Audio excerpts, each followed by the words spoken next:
Welcome back to LilyPod. I'm Lily. In today's video, we are going to talk about the energetics of asana and the energetics of pranayama. Pranayama is perhaps also the most important link or aspect of bridging yoga in Ayurveda.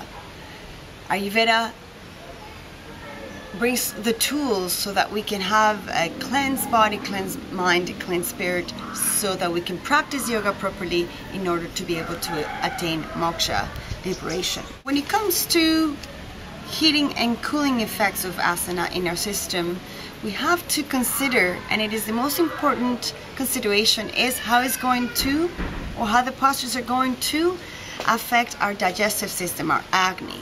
So they're either going to increase our acne or decrease our acne. Now, the seat of acne, or the seat of pitta, if you will, is in the small intestine. So asanas are going to expand the central abdomen region where pitta or acne sits. That's going to increase acne. So anything expansive, opening through our lower chakras and heart chakra, in fact. So that whole region is going to increase acne, hence why we encourage people to assume a posture such as Supta Virasana after eating, and then the most effective will also be Dhanurasana, a bow posture, because you're putting pressure in the most perfect part of your body.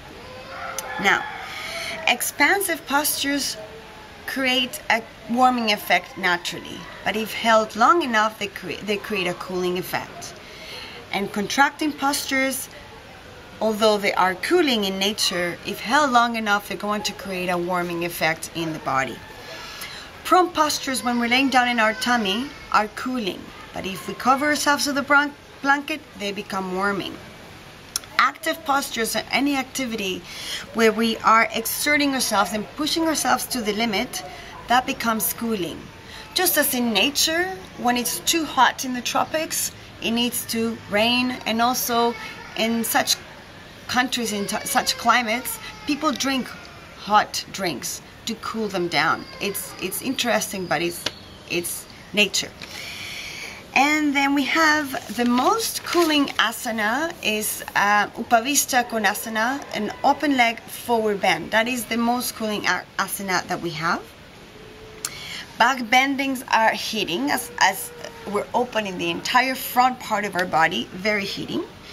All standing postures are heating except for standing forward bend, Uttanasana, that becomes cooling.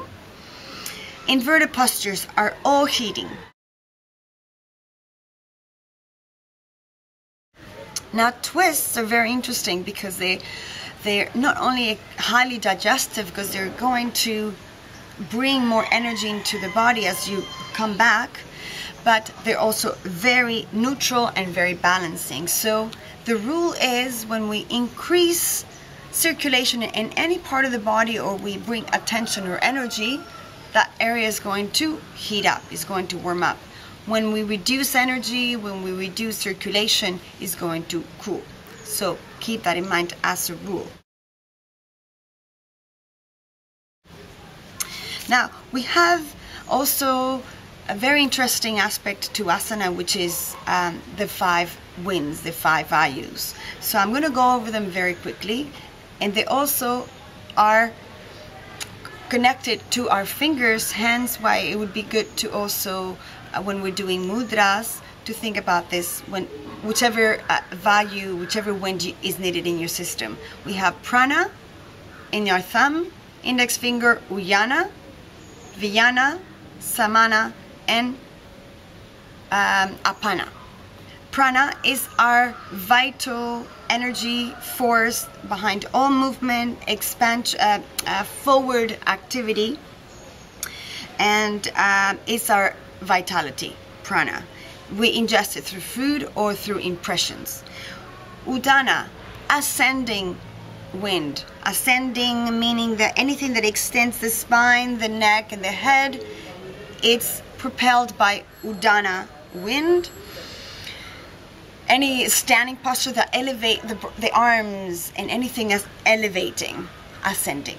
We have Viyana, which is expansive energy. So anything that's going to expand your arms or your legs, including their fingertips and your feet in opposite directions, expansion.